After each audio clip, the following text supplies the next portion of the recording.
وما أنفقتم من نفقة أو نذرتم من نذر فإن الله يعلمه وما للظالمين من أنصار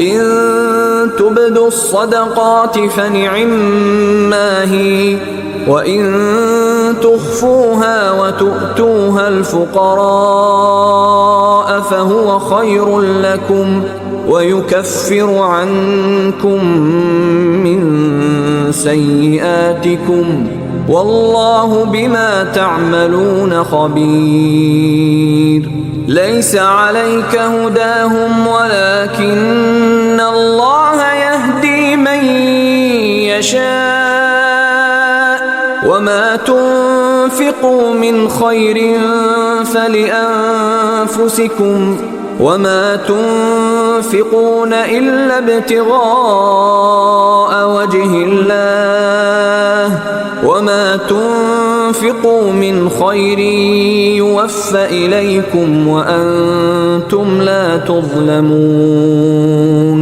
للفقراء الذين أحصروا في سبيل الله لا يستطيعون ضربا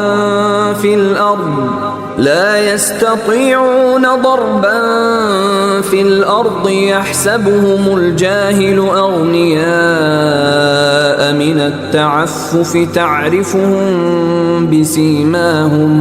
تعرفهم بسيماهم لا يسألون الناس إلحافا وما تنفقوا من خير فإن الله به عليم الذين ينفقون أموالهم بالليل والنهار سرا وعلانية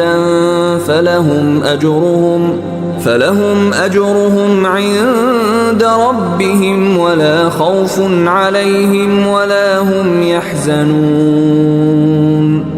இன்னும் செலவு வகையிலிருந்து நீங்கள் என்ன செலவு செய்தாலும் அல்லது நேர்ச்சைகளில் எந்த நேர்ச்சை செய்தாலும் நிச்சயமாக அல்லாஹ் அதனை நன்கறிவான்.